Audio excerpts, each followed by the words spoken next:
Well, hello and welcome to the wrap episode number 17. Today is Thursday, November 10th, 2022. I am Nathan Guerra. Anna Russel has sat next to me. I am no longer in Brazil as I was 1 week ago. Anna Russel, I'm in Wisconsin. Anna Russell's in New Zealand in the other side of the hemispheres of the world. We are live on Twitch, YouTube, Facebook, as well as Twitter, and this is a show rounding up all things Zwift from the last week. We're talking racing, events, tech, fashion, anything that you want as far as Zwift goes. And today, we've got one of the biggest updates of the year that has dropped on Zwift. We've got what we've been up to, obviously, for the last week. We've always talked about that in the opening. We've got a guest today, very well-known partner of Zwift, as well as long time Zwifter from original beta days. Eric Schlange from Zwift Insider is going to be jumping in with us to discuss the latest update. And of course, your favorite section, we give Anna all kinds of trouble about what her fashion is actually about. So, welcome everybody to the show. Anna Russell, I'm gonna, you put this part in the script. I understand why it's in there because it's what I've been up to for the last week, but I'm gonna leave it for you to make the announcement because it's kind of weird that if I do it. So you said the biggest update of the year, and I'm like, it ain't new roads. Nathan got engaged. That's the biggest update of the year. It's amazing. Congratulations, Nathan. I know heaps of the community has seen your posts and your Insta and have commented, but huge congrats. That's such awesome news for you and Gabby. And How much of it can you share? Can you say how it happened? How did you do it? Oh my gosh. Okay. You really guys want the whole story? You guys really want the whole story? Oh man. Well, for those that don't know, in the background, haven't been following on Instagram and these other places, me and Gabriella met through Zwift actually about a year ago as friends. We hung out as friends. We were just riding virtually. It was fun. Started noticing we had a lot in common. We were riding virtually a lot more and a lot more. And I was like, what is going on here? Asked those questions. Slowly, I mean, we're on other parts of the world, like Germany and Wisconsin. So actually, it's funny because the person who's on today was a big part of us getting to actually meet. We actually spent some time at Zwift Insider headquarters this past spring in California. So that was really cool. But how did it happen? Had to do some research because, going and meeting the families and figuring all that out and what were some really valuable places to Gabriella in Brazil as I was there last week, and just made sure that the place that the question was popped was extremely high on places close to her heart. Of course, it was on mountain bikes, right? Of course, it was on mountain bikes. So that's essentially, in a nutshell. Appreciate that, though, Anna, and the interest from the community. And the outpouring from the community has been so, so great to see. Really, really appreciate everybody's comments and everybody jumping in and all the congratulations. A little bit, but on the downside of it, which really sucks, just make sure to be keeping Gabby in your thoughts and prayers, as she did have a pretty bad crash yesterday while out on the mountain bike. A couple of broken bones.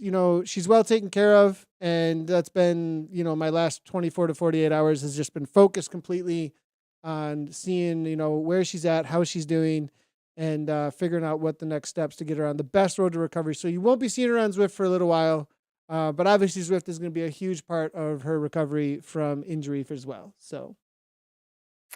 Yeah, that's a sad end to that. Yeah, story, sorry. Yes, we will it's still a great story. Wait, now we have it's still a great story because now we're just better together, right? Now we just can support each other through things like that, because that's what life's about. Especially those kinds of choices in life. It's a promise to an unknown future. So that's reality. That's reality. Sickness and in health, right? There we go. Yeah, exactly.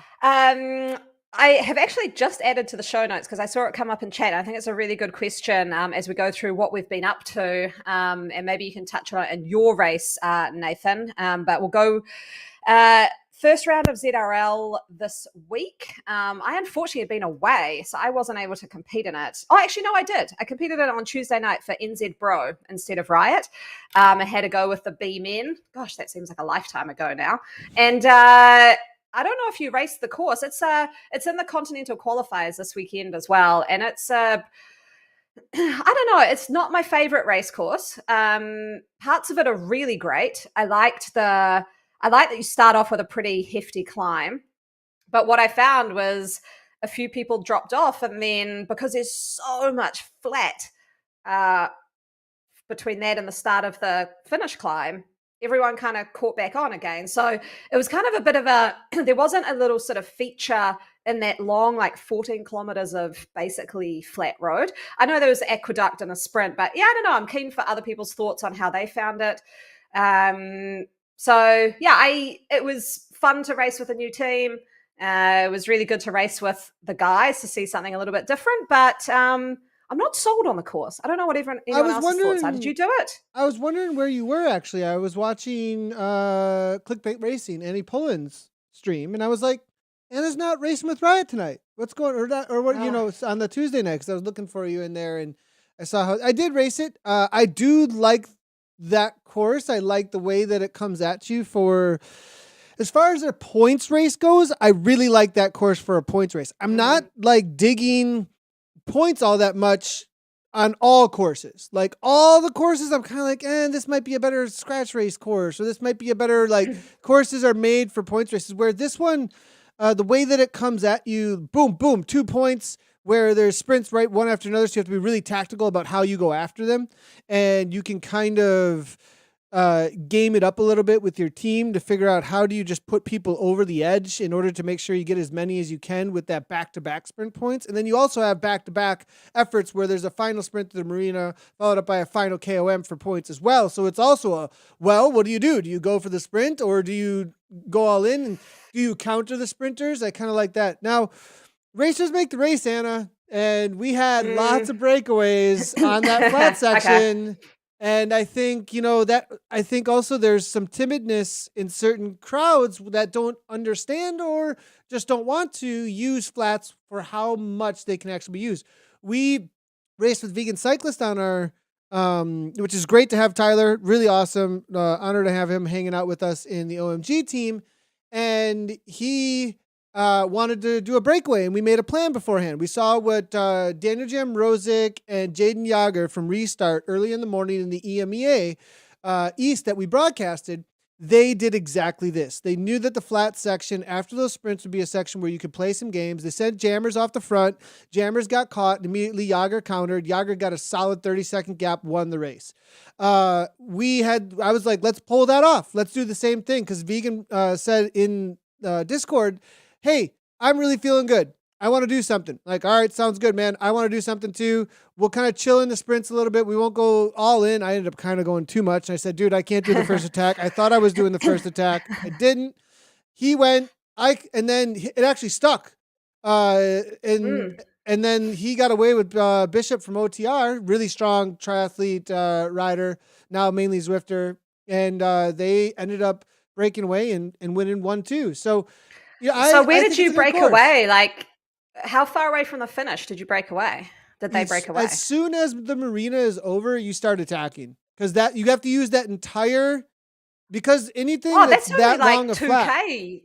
That's only not marina. Sorry, not marina. The pave. Excuse me, not marina. Pave. As soon as the pave is over, as long as you have that long flat, maybe use the rollers to accelerate some speed and punch through. But besides that, you just start attacking left and right to see if you can make something stick. And also you start seeing how many team members from teams get involved in a break, and it starts being more like traditional stage racing, where if teams are represented, they won't chase. And so that's pretty much what ended up going down.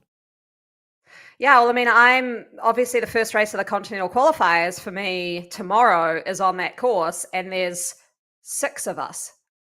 So yeah, that's going to be like, we were talking about that this morning. Actually, we had a little bit of a had a little powwow about Conti qualifiers this morning in the broadcast, and we saw that, and I was like, okay, 6 riders. Let's see how this is gonna go. Like, it'll be an interesting and who shows. We'll see who all shows up, and if it'll be cool. Anna, good luck on that. I think you're gonna do well. I think you're gonna do real well. You're savvy. And there's enough spots. I think it'd be so cool to see you at Worlds. So cool to see you at Worlds. I would love it. You've got some extra scrutiny now. They're gonna put you on the doping control and everything if you make that team. It's a whole new level. That's right. I've been on doping control before. It's all good. I got nothing to hide. Although last time I was, it's just somebody showing up your house, knocking on the door, asking for something in a cup.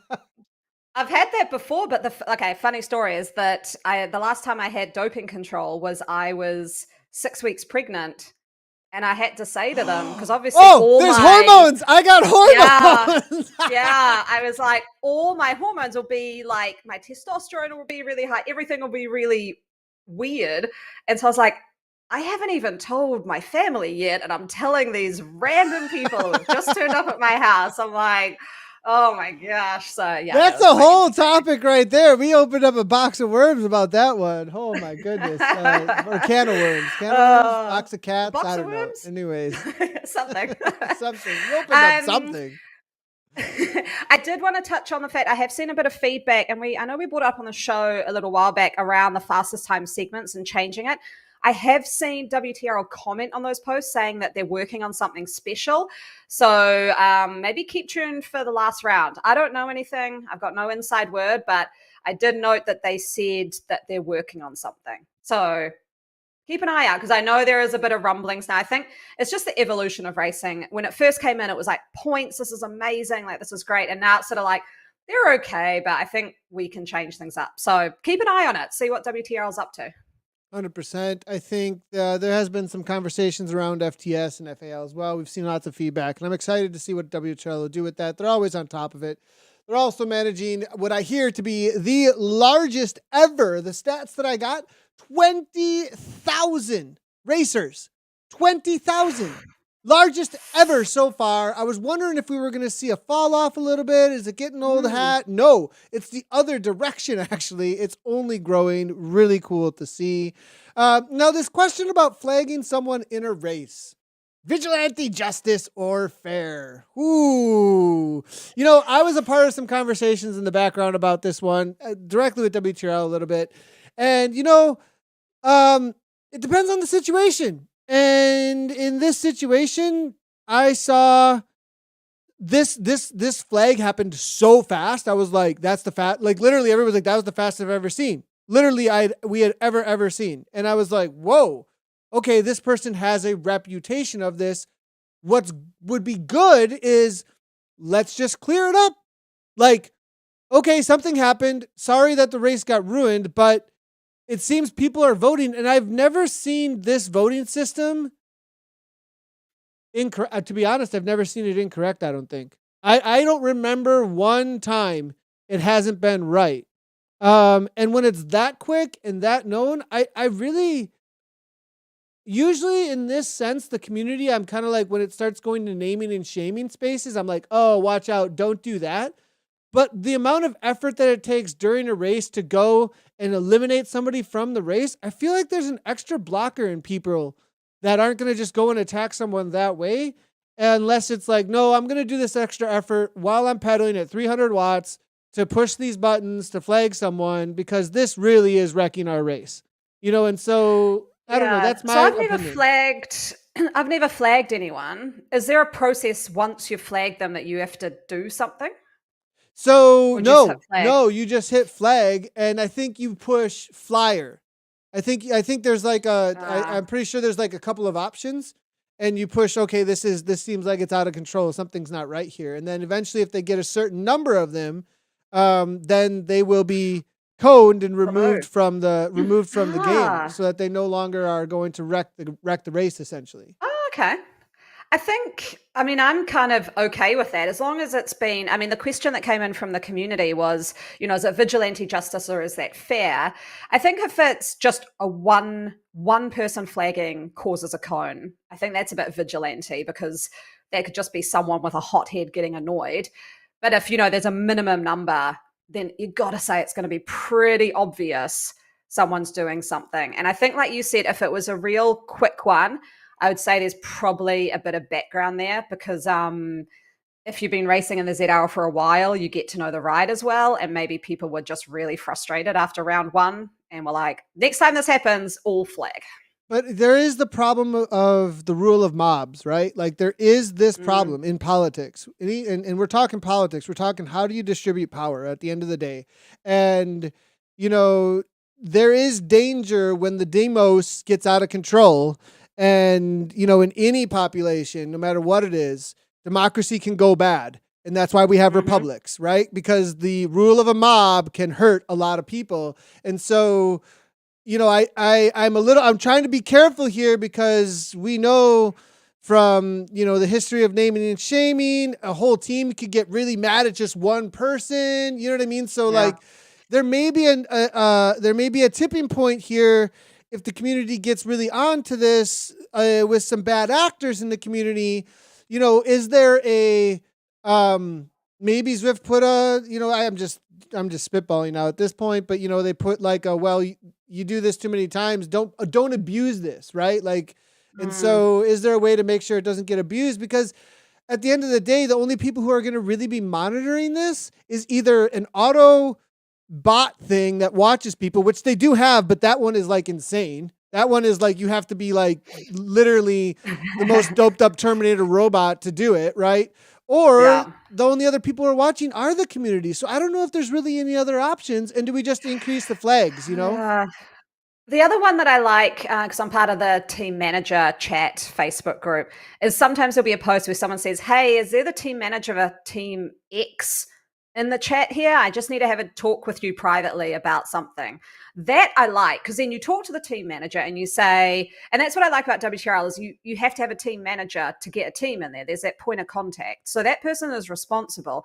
So say if it was Riot, God forbid, and someone said, hey, we need to have a chat with you about one of your riders, and it's done in a private way. And then I can go to that rider and be like, hey, what's up? Like, what trainer are you on? Like, something was going weird here. And then I can work with that rider to resolve it. I think like that in my mind is kind of the best way to approach it, because then you're trying to help that rider get on better equipment or know the game a bit better or something to enhance everyone's experience, including theirs. Whereas if they just get coned, like likely they'll just exit. Like I know in our team, one of the riders, she had a terrible experience a few years ago. And I mean, it was right at the time where all focus was on it. And I mean, she was in stories online from cycling magazines, all of this. And she was like, I'm not going to do this for a while.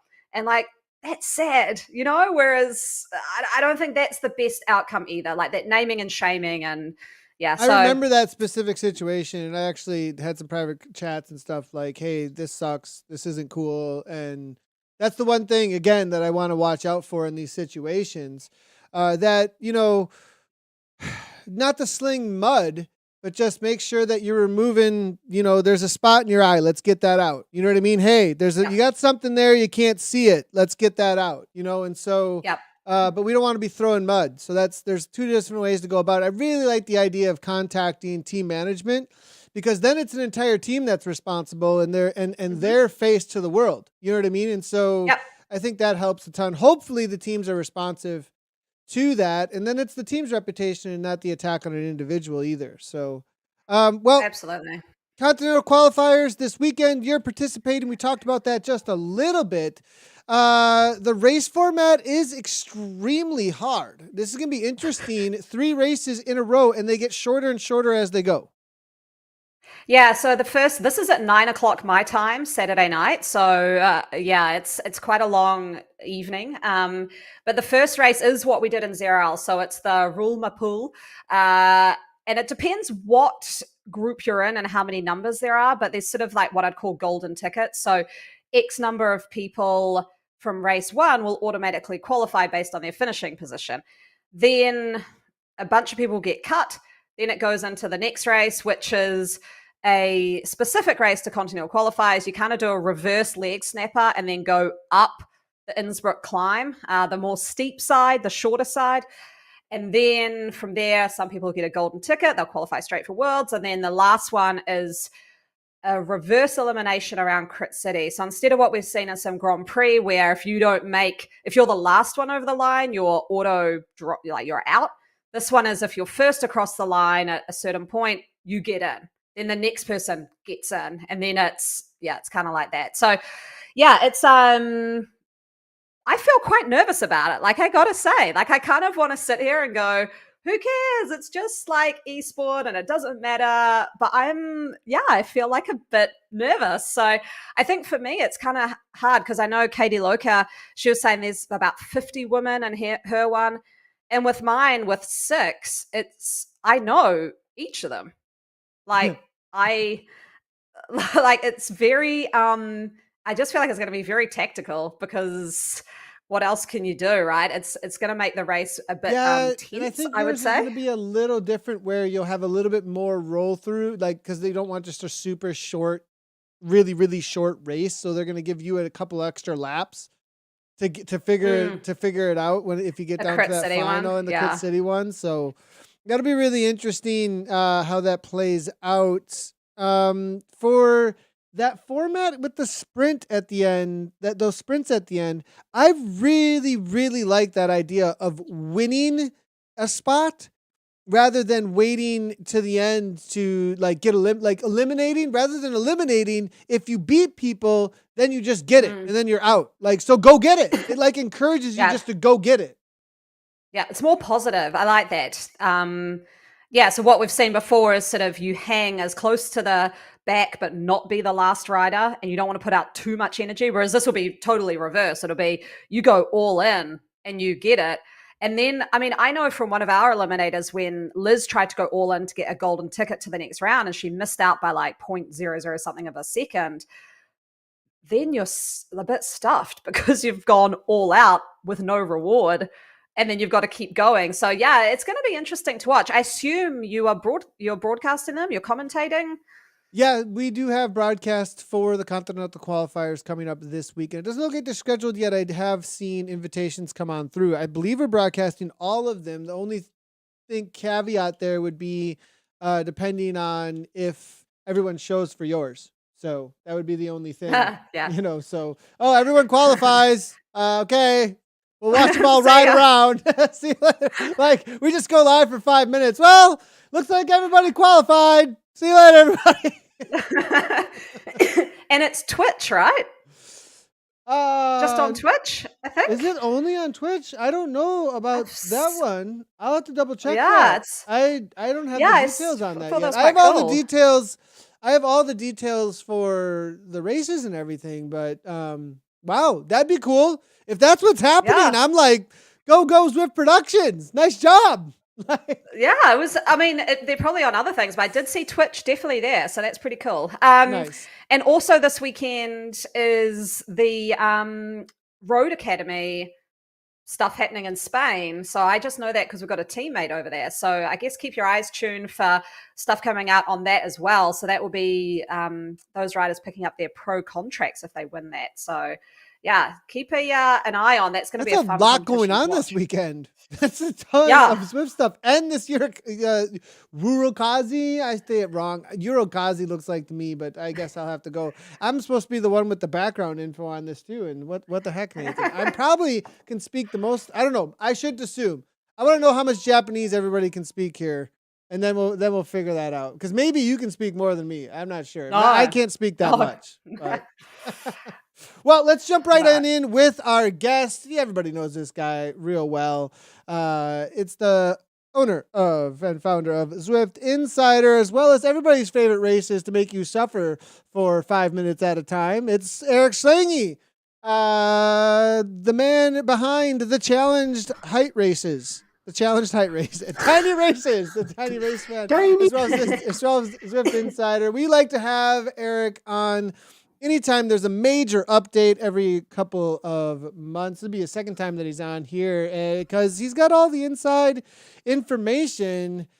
Eric, before we get into the script here, I want to know up front, what do you think is the coolest feature that has been added with this latest update? I know what mine is. I'm going to ask Anna that as well, and I'm going to let you know what mine is too.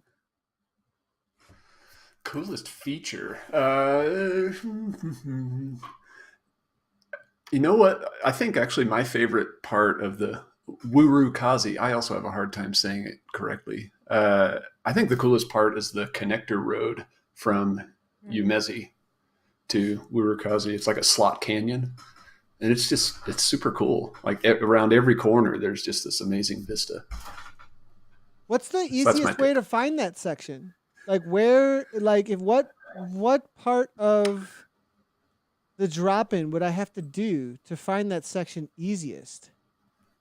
I mean, it's right. Do you know where the dirt road is that takes you from Umezi to Niokio through the tunnel? There's that dirt road there. Yeah. It's right in that area. The problem is there's only, I think, 2 routes that cover that road. I don't know, maybe there's 3. Oh, I think there's 3. So you can just pick a route. Like today I did the route called Turf and Surf, which starts you in Niokio by the harbor and then takes you over to that. But there's a couple others that take you there as well. Huh. Interesting. Super. So you have to go either from Niokio to the mainland or vice versa in order to actually hit that section. You can do it from Umezi as well, because it's actually on the Umezi side. There's a connector road from Niokio that goes through a cavern, a big cavern. That's like straight up from Niokio Harbor. And then the Umezi one comes over on the other side. There's 2 different connector roads, which are actually, I think they're both amazing and both underutilized in the routes that Zwift rolled out. I think they're really cool sections. Right on. Well, what about you, Anna? What's your favorite part of this update? so far? Oh, is this where I have to go into like the confessional corner and say I haven't Yes, ridden? 100%. This is confession. Yes. I mean, you've looked at the notes at least of what's going on. I would I've think. looked at the notes. All right. Yeah, I've so looked at the favorite. notes. Okay.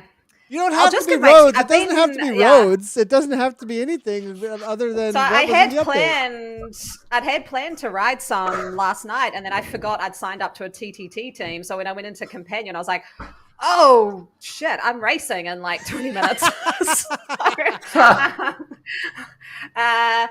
But from what I've seen in all the videos, and I did watch like llamas and the indoor trainers, and then I've read all the Zwift Insider, is it just looks very beautiful. God, that's probably sounds so lame, but I think just I personally, when I go riding on Zwift, or even when I go running now, I only really go to Macquarie Islands because I love going through the cherry blossoms, and I like the aesthetic of just feeling relaxed. And I've seen all the pictures and all the fountains and the sand, and I was like, this is nice. Like I like Neokyo, but I get a bit like, ooh, this is a lot of like, sensory experience. So I think for me, and I'm really looking forward to just kind of cruising around, is it just looks like they've done a great artistic job with it. So that would be mine.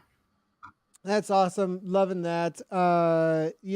It does look really, really, really cool, actually. My favorite is going to definitely be the fact that we have a join rider again. Like that is by far, like, I don't know why, but that really, really bugged me that we like when they took that away, I guess I just assumed that would always, always, always be a part of being able to Zwift. And it just made 0.000 sense to me. And there's been many times when I've been trying to join somebody to hang out and ride with them that I'm like, I can't even. And then you're sitting there going, this person's literally riding right now. And I got to communicate with them. They're riding their bike. They're not going to like, are they going to, maybe they won't check anything. Yeah. You know what I mean? It's like how to even then like organizing, how do you go and find them? Like you can't, you know what I mean? There's just no way to do that. Yeah. So my other favorite part, I'm going to name these two cats right now. This is this is Garfield and Hobbs. Garfield and Hobbs. That's their names. No one can argue with that. On the left, you have Hobbs from Calvin and Hobbes, or, what else? Otherwise, it could be Tigger, maybe. It could be Tigger, I guess, because he's jumping up and down like that. And then the other one is most obviously Garfield. There is no argument there whatsoever. So I'm going with Garfield and Hobbs. What an Easter egg. Oh, for those that are listening to the podcast, I just showed two cats that are on a little... Go find the cats. Go find the cats and let us know if you are listening on the podcast. Go find the cats, take a screenshot, and tag us to let us know you found the cats who are Hobbs and Garfield, because I'm not, then we know you are a super user. So, anyways, New Murokazi roads. What's the lowdown on these? What do we all got here, Eric? Well, there's 8 routes. There's I calculated 22.7 kilometers of new roads. And it's actually conceptually it's pretty easy to grasp like the overall layout of them. I don't know if you want me to try to explain that, but I was thinking about it the last couple of days. When Zwift releases a new section routes, I try to wrap my head around it because I'm the one who's creating the Strava segments and writing up like descriptions of all the routes. And Murokazi actually is. It's pretty cool the way it's laid out. If you look at the map that's on screen, actually, that's a great way to look at it. You've got the connector roads on the right. You've got the upper one and the lower one. The upper one takes you over to Umezi. So that fork at the end of that road, that's that dirt road at the end of Umezi that takes you over to Neokyo through the tunnel. So that just to kind of orient you. So that's that upper connector road. That's a super cool kind of a slot canyon the whole time. Really neat road. The lower connector road is this crazy, most of it is this crazy cavern that you're riding through, a giant cavern. I think the idea is that it's maybe like an archaeological dig part of it. When you enter it from the Neokyo side, there's like a tourist building, like they're inviting tourists to go into the caverns, and then you ride through them. So that's that lower part. So you've got the 2 connector roads. And then that takes you to what you would say is, Wurukazi proper. And Wurukazi is essentially 3 islands that are connected. And you can see the loops for those islands on there. You can see that upper loop that has the start pins. That would be Mech Isle. So that's one island there. To the left of that, the biggest loop. I'm not really sure what we're going to call this one. It says Festival Harbor on the map. But I don't know if the island itself actually has a name, but that's kind of one other big island. That's the area with all those kites. And you can actually hear the kites in game now too. Oh, cool. Yeah. Yeah, big old long dragon kites flying over the harbor. Really beautiful the way they did it. And the big feature of that island is the Shisa. There's Shisa, I don't know how you pronounce it, but the two giant statues, like dragon looking statue things, dragon dog statue things. Yeah, gotcha. Yeah, traditional Okinawan things. So those 2 guys are in the back of that island. You can actually see it on the map on the left, the little Shiza icon thing. And then at the bottom, the little set of loops is called Mangrove Maze. There's nothing real special there. It's just kind of a short loop thing. There's no route that like takes you on that loop repeatedly or anything, but that's kind of a small island. Is that the area that's got the trees and the kind of like different there's kind of a lot of different tarmac there or ground there, different kinds of ground there, I feel like on that. Yeah, it's got section. A weird it's that sand, it's the new sand surface, but it's got weird like dark green sections of it. When you ride over it, it's still just the same sand thing, but there's weird color. It's almost like it looks like you're riding over like rocks. You kind of go through a hall of trees too, right? I think there's like a hall of trees there. Okay. Yeah, there's a lot of it's called Mangrove Maze, so that makes sense. I mean, there's tons of trees all in there.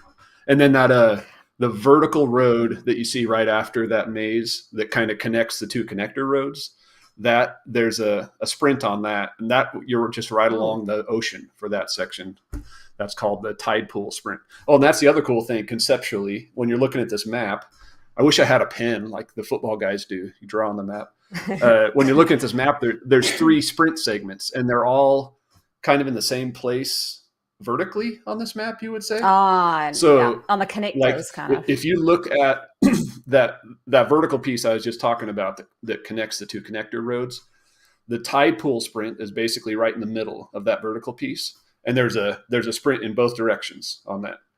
If you go straight across to the next kind of vertical piece that's over on the Festival Island, Festival Harbor, there's a sprint right there. That's the boardwalk sprint, and it goes in both directions. And then you go over to the next vertical one, the far left vertical road, and that's the 3rd sprint, the Shisa sprint, because the Shisa statues are right behind it, and it goes both ways. So you've got 3 sprints.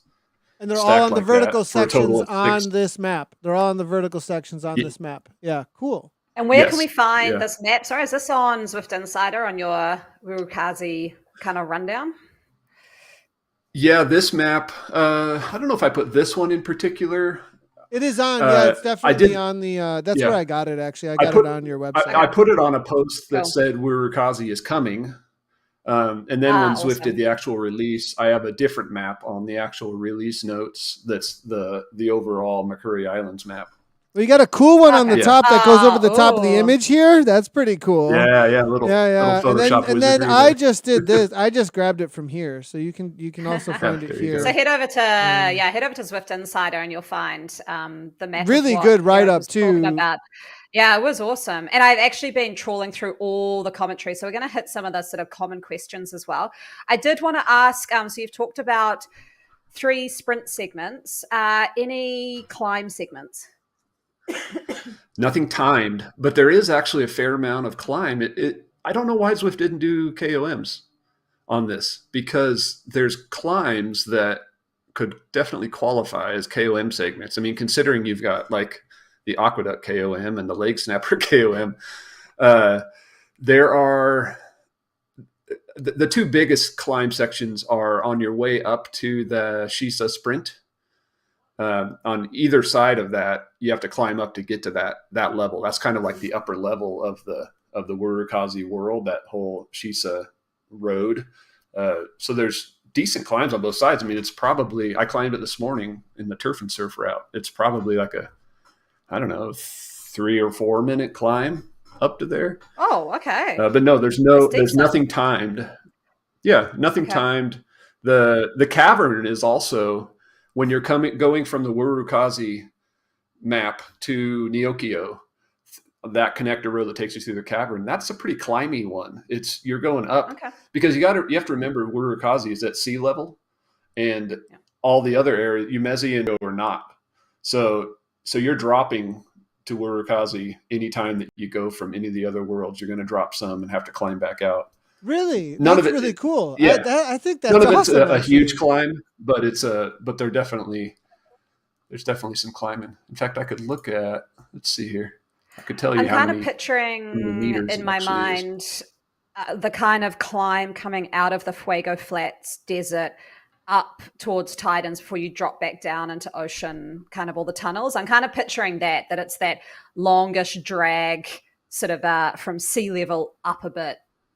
Is that sort of what it kind of is? But I think it's more pitchy than that, because you're hitting like 4 or 5% in spots, and it's more twisty. So you're not seeing, it's not like the Fuego Flats where you're kind of seeing it and it's almost like a false flat. It's a little bit more sneaky. It's a total of, looks like about 60 meters that you drop down to get to Urukazi from Umezi or Neokio. So that's your climb. Another question, I guess, is obviously we're all racers, and a lot of people who are listening and watching are racers. There's been a bit of talk that the industrial area, which I think is where the pens are in the upper part of that map, people have been saying looks like a new alternate to a Crit City type event, that it would be good for crits heading around that loop. Would you agree? Yeah, that's called the Mech Isle Loop, and it's 4 kilometers. So longer than Crit City. I guess that's twice as long as Crit City. What's really interesting about Mech Isle, though, is it's about half of it is dirt and half is not. And the dirt section is on the key climb of the loop, which is a significant climb, much more significant than Crit City's.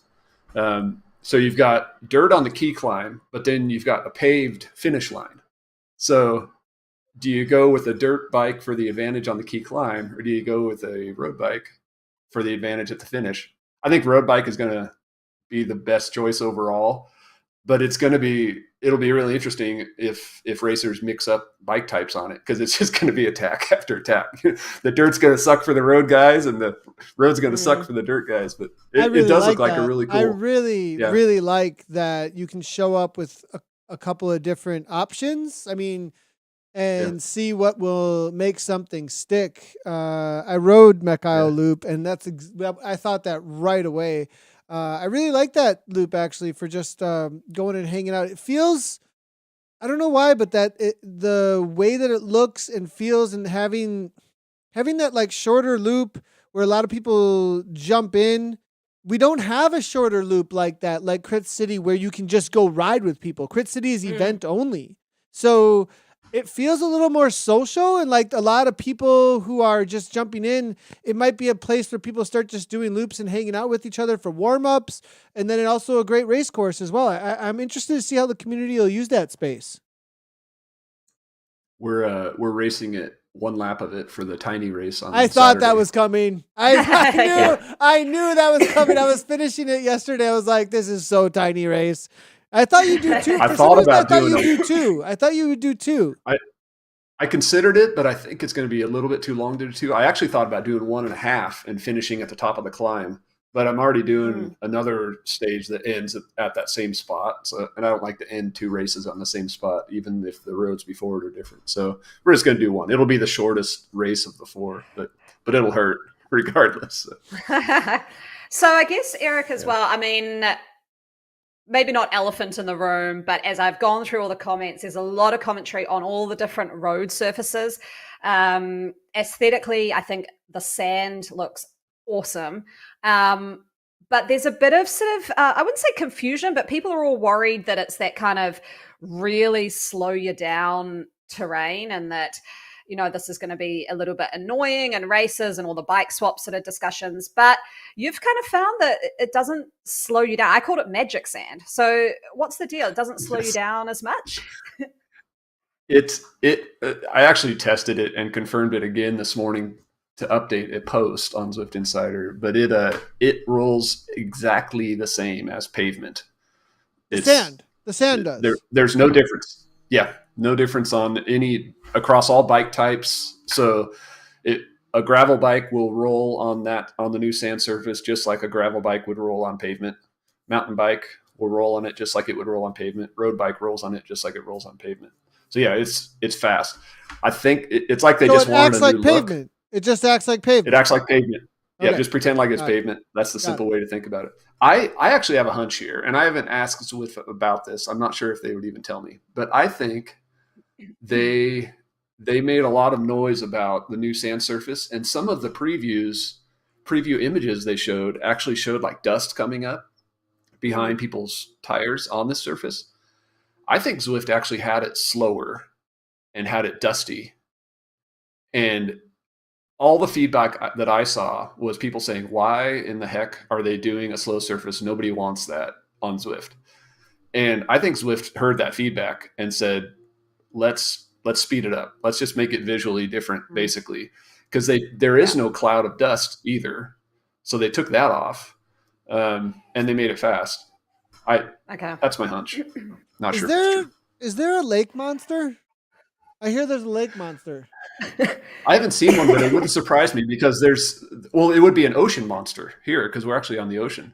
But they've got lake monsters, in Umezi, so it wouldn't surprise me if Tony. Sam Cross is coming through and wondering what the monster in the lake is called. Maybe he's talking about the lake monster in Umezi. I'm not sure, but appreciate the comment coming through there. We definitely need to name everything in all of the worlds of Zwift. So there's bats now. I noticed today in the big cavern, the connector cavern. There are bats. They even have red eyes sometimes if you see them hanging. Are there specific bats? Well, there was one flying, like following me. I felt like he was my specific bat, but I'm not sure. Maybe this will be the new route for media. Like, if I want the kids to kind of be entertained by Zwift, I always go ride Titans Grove because there's dinosaurs, there's a rubber ducky floating around, and the geyser springs. Maybe this will be the new one. If there's bats and ocean monsters and things like that, that'd be cool. I have seen another question come through on your article, which is this Urukazi going to be the connector to a Mount Fuji? I sure hope so. I feel like that was the first thing that came through launched in my stream. Yeah, that was the first thing that came through. Yay! I can see Mount Fuji like over and over and over again. Yeah. I feel like ever since McCurry first launched, Zwift has just been teasing us with Fuji. Mm-hmm. And in fact, here's a little known fact: when you're in Umezi, there's actually 2 Mount Fujis. There's one to the north, and there's one to the south. If you get the right perspective. Are you serious? So I think Zwift is they're just throwing Mount Fujis all over the place, and they're teasing us like, here's a Mount Fuji that you can't reach. And it's painful, Zwift. Just let us access Mount Fuji. By far one of the coolest looking mountains in the world, by far. Yeah, I'm really glad and you get some big views of it. Yeah, it seems like Urukazi, we're closer to it than ever, and you get a lot of big views of it. So yeah, I mean Zwift they've kind of said like it's coming, but they just have never committed to when or what it's actually going to be like. Because I think the real Mount Fuji, you can't even climb to the top. I don't think there's a road. I don't think like cyclists race to the top of Fuji. I think it's just more of you race up part of it. So I have no idea what Zwift actually has planned, but I would put money on us being able to race up at least part of Fuji at some point. Well, according to Bike Tour Japan, you can ride around 5 sacred lakes of Mount Fuji in one good ride. Yes. And there's definitely a whole lot of information about cycling Mount Fuji. But I know it's a popular place to ride. Climb or highest road in Japan, interesting enough. And you can't ride to the top. So that is said here. There's lots of interesting stuff actually on Bike Tour Japan. Not sponsored. That'd be a random sponsor, but cool. I'll give them a bell afterwards. There's actually been a really good comment that's come in, and it has made me, sorry, going back to the fast sand. There are other parts of Zwift where there is a different road surface that makes no impact on your speed. So if you look at going up, you've got to the top of Epic and then you head up that last little bit, the real steep bit when you take that left-hander at the top. That's ice, but there's no change to your bike speed, or there's no, your bike's not slipping all over the show. So I think I kind of like it, the fact that it looks good, but it doesn't make an impact on any racing or anything. So I think we can kind of like change our mindset a bit to like different road surfaces don't always mean some crazy change to, the rolling resistance. The ice and snow, as far as I know, that's the only surface in all of Zwift that has that ice surface is the radio tower. And it actually is slightly slower. What? Like it has a higher CRR than pavement does. It's 0.0075 instead of 0.004. But the problem is you're on radio tower already and going super slow, so you don't notice. You don't notice the difference. But it is slower. We do have something coming in here real quickly. Sam, thank you for the picture. Yes. What? Okay, is that even really a monster, or is that just a blow up doll, or like what is that? Like, is that a blow up monster? I don't even know. Excellent. That guy. That's an interesting looking. That's definitely a real monster, and he needs a name. He needs a name. Yeah, can you put that on socials after, Nathan? Let's get a name for that thing. That is bananas. I mean, look at that thing. Oh. Yeah, the art team. Those eyes. What the heck? Those eyes. Yeah, those googly eyes. I talked to Tony, the head of Zwift's art team, via Slack a couple days ago, just chatting back and forth about it. And I'm always so amazed by, and Nathan, you've probably experienced something similar. Anytime that he talks about like the concepts and what the art team thought of as they build out a world, I'm like, wow, this is why in-depth. The world. Yeah, this is why the world looks as cool as it does, and we don't even. Zwifters miss 90% of the intent. I think they don't get. I mean, the art team is crafted like this whole story and these hidden.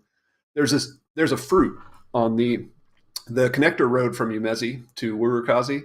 There's an orchard that you ride through, and it's got a weird fruit on the trees. It's called a Adan, Adan. I asked Tony what it was because I'm like, I've seen this fruit, but I don't know where. Adan fruit. And he said, yeah, and if you look really closely, you'll see that there's Adan fruit being processed and used all throughout Wurukazi. Like it goes all the way from growing to picking to shipping. Like they've got this whole system they developed. That's amazing. Virtual That's fruit. Amazing. Yeah, I mean, it's stuff like that that's just, it's super cool. But why isn't there a quest for the fruit? That's what I want to know. Like, we need, like seriously, if you're going to make all of that, we need, like, a little yellow, like, exclamation mark over the head and accept the quest and go do the quest for the fruit. Yes. It's a badge that you get because you went and you met this person here and did this. But guess what we need? Guess what we need if we're going to do that? I need to push M and get a map. I need to cue the Dora right now. I'm the map. Because what the heck? I don't even understand how anymore we don't have a beautiful World of Warcraft type map where I push M and all of the stories that you're telling right now have like little hints toward it. Like, oh, this little area is where the fruit thing is happening, but it has a specific name. There'd be so much more of the culture of what they've done, because I remember what you're talking about, Eric, going to, we used to have these offsites and you go and the dev would do an introduction to whatever the whole new map might be or something to give an idea of here's what we're working on as part of the company. Right. Or you go and talk to that person directly, to one of the devs, and say, okay, and you start going in depth. I remember before we had even Umezi, or Neokyo and all that, and the kind of depth that was in there. Just the Watopia mountain expansions or the expansions on Up the Zwift that were have way less detail. Even those had this huge backstory that I was like, wow, you guys really, really thought in depth about that. And I feel like so much of that is missed with the inability to have a free camera, with no map, and with no quests. Like, why aren't we doing this? Why aren't we an MMO for real? You know, like, I think that there's probably reasons for that where, okay, who's actually going to do these things? I think we need some tests. I think we need, let's check this out. Even not like, because I personally probably wouldn't do a quest because I'm like, I'm on there for an hour. I just want to kind of do a workout or do a race or something. But I think what would be cool is that map, if you could click and they're like, hey, give a bit of a history, but then say, there's some cool Easter eggs out there. See if you can see the sea dragons. See if you can see this. And then when you're riding, you can go out and kind of look and at least kind of go, oh, there it is. I got it, I don't know about the quests because that's because you're a racer. That's because you're a racer. That's because you get on the train. How many people go after all the badges right now? I think the opposite argument is all these people are after badges. If there were quests with rewards, I think people would be on it, dude. I think it'd be like boom, boom, boom, boom, boom. I think that's me. I mean, I'd do them. I'd do all the quests and I'd stream them all too. I'd be like, let's go. I'd do it. We'd do it as a raid. I'd get the whole chat in. Let's do it as a group. Yeah, you can even reward people for seeing the sites that are hard to find, like the Yeti. If you see the Yeti, you get extra XP. That thing. Yeah, I wrote a whole post about trying to see the Yeti, where I essentially set up like a nature cam in Zwift, where I was just recording for hours. I rode my bike Geographic. We've got the Zwift Geographic channel. You should have went live with that. It should have just sat. You could have some I should have. You could have some voiceover, and here the Zwifter is climbing. You could see 2.5 watts per kilogram, waiting for the majestic Yeti to appear. Oh my God. That's exactly what I did. I eventually caught him on camera, but it took a while. Llama talked about something similar to that, but it was watching the emergence of a new Zwifter coming out at that just before spawning, just before the arch banner in Watopia. And like you just saw all these orange jerseys lined up. It was like, here's a new Zwifter. They've just spawned. Let's follow them on their journey. Yeah, I was like, that would be cool. Sit behind them and watch their power drop out. Watch them figure it out. Yeah, totally. It's totally the noob troll. Watch them upgrade their that's what you do. You go and you harass the noobs in MMOs. You just go over there, and then some people are like your buddies, and they come and help them, and like, oh hey, I'll come and help you do all your quests or whatever, and walk you through it. And then you've got like the Horde show up if you're Alliance, and they just kill you. That's jumping into racing. That's our equivalent. Is like you just die. I'm still amazed by how many people I see who are on those default Zwift carbon bike. I was riding with someone today who was on that. They had the super cool llama jersey. I'm like, you went through the hassle of unlocking the llama jersey, but you haven't upgraded your bike from the slowest the Walmart freebie. I mean that's the most important part. Obviously, that's the only reason why we have a podcast is because of the jersey. It's got Anna's priorities. Yeah, there we go. Yeah. I'm getting a lot of trolling that if the quests had jerseys, I'd be all in. Yeah, probably. Yep. If I could unlock some sweet kits. There we go. All right, next up. You heard it here first. We're going to have quests one day. I don't know, actually, guys. I'm totally joking. I hope we do. All right, well, before we go, we do have to head on to our next section of the broadcast podcast here. But, Eric, you've got Tiny Races coming up this weekend, and you're using these courses, it sounds like. Yes. I updated the post yesterday saying what the courses are. I'm still dialing in the distances, but I'm doing 4 different routes. 3 of them are just partial routes because tiny races are tiny. But one of them is the full Mech Isle loop, and then the rest are partial routes, all ending in different spots. But it'll be pretty fun just to mix it up. It's going to be chaotic because people aren't going to know. They're not going to know routes well enough. So you're going to hit climbs. I've got one that has the anvil power up, and there's a descent where I think a lot of people will use the anvil, but it's before the finish line, and there's a second descent where you really want to use the anvil. Ooh. But I'm not telling them that. Oh, so it's going to be But I like stuff that rewards people who do a little bit of recon. So it'll be interesting. Is there, before we do go, is there anything else? I mean, there's a lot, right? Besides Wurukazi. Anything else you want to throw out there about, that's over on Zwift Insider right now that people should go check out? Because there is a lot that got dropped here. There is a lot. I've got route detail pages for all the new routes, although I haven't done the write-ups on them yet. But if you're looking for details on routes, they're there. I expanded our database so that there's detail pages for every segment. So for every sprint or KOM on Zwift, there's a homepage on Zwift Insider now that gives you details of those. So if you're ever looking for them, go for that. And 4 minutes ago, I just published the updated version of our CRR post, which is the rolling resistance, kind of the rolling resistance Bible of Zwift that tells you the exact CRR of all the different road surfaces, because I wanted the new sand surface to be in there. So if you're curious about that, if you've never, a lot of people don't realize that there's actual like precise numbers, and you can actually calculate like watt savings and stuff for different bikes. That's all there on a post that just went live at 4 minutes ago. So if you want to dig, you can go dig. You can go dig a whole lot over at Zwift Insider. Yeah, absolutely loving it. Yeah. Well, we always love having you on the program here. Look forward to the tiny races this weekend.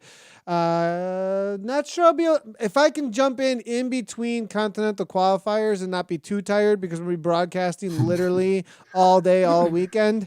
I will try and do so. That'll be my probably like only workout besides try and spin the legs after sitting forever. But Eric, I really, really appreciate it. Go and check out Zwift Insider, everybody. It's always great to have you on, and we'll see you, I don't know, probably a month, maybe two, when the next big update drops. Sounds good. Always nice to be here.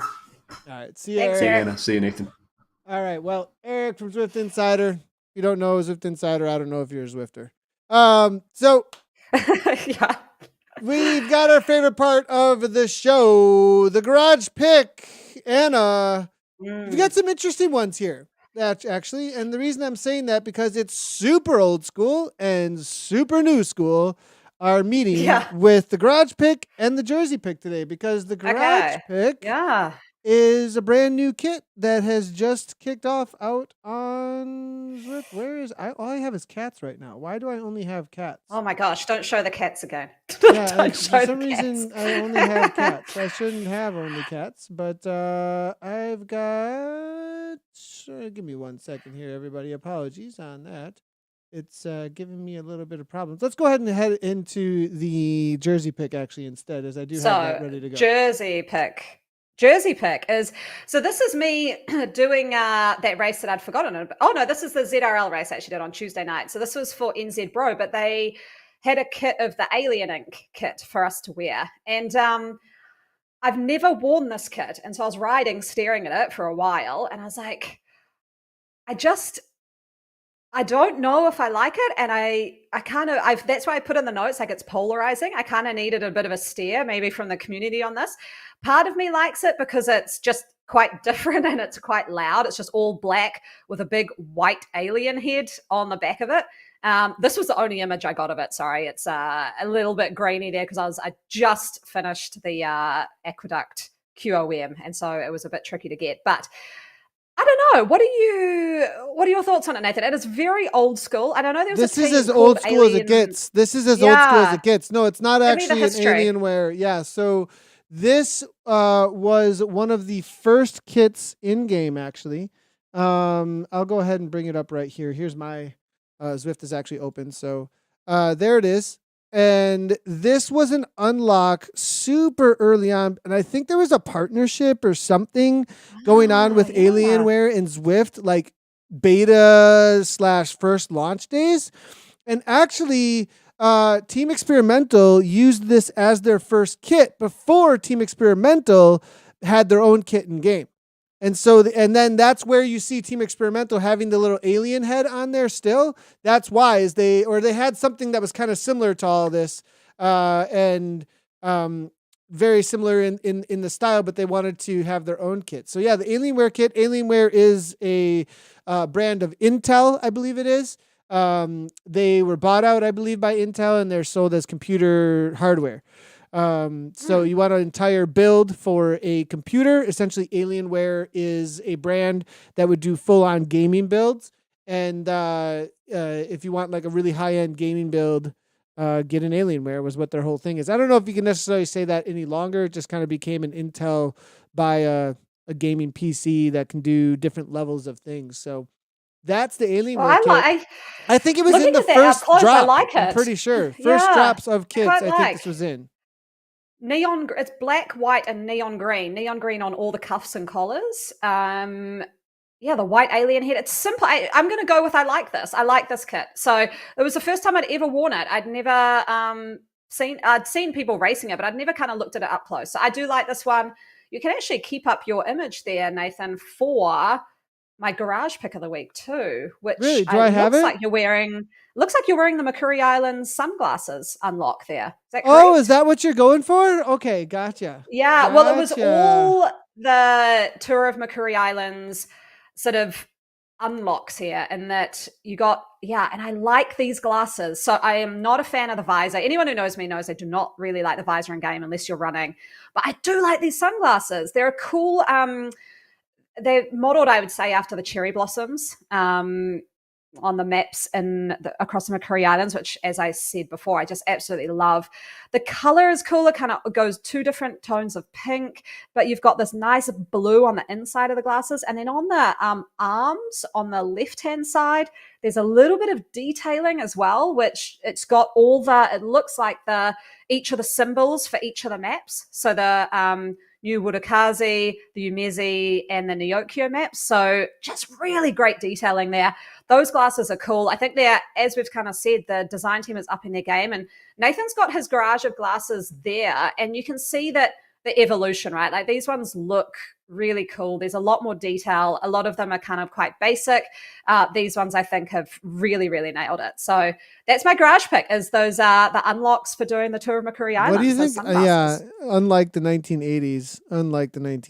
Okay, no go. That might go like in the like voted least liked for me. Yeah. Here's the full kit. Really good looking. I like it that the canyon is there. That's a good looking setup, actually. Match up. Yeah, not the visor. Come on. I don't like. No, not good. I don't like it. But as far as fashion goes, come on. I mean, it looks good. What would you prefer? What should they be wearing, Anna? A headband? No, I think we've got enough headbands. I think like if I go real, they're like, whatever. I'm not responding to that. If I went real sort of old school on it, just a really nice painted helmet, like that matched it, with the shades of pink, just a bit more traditional. I do like the headband, and I like the kind of, going to places that aren't just a helmet, and I like the backwards caps, but the visor, not so much.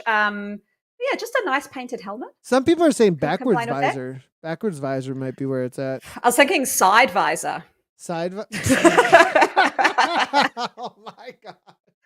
Side visor.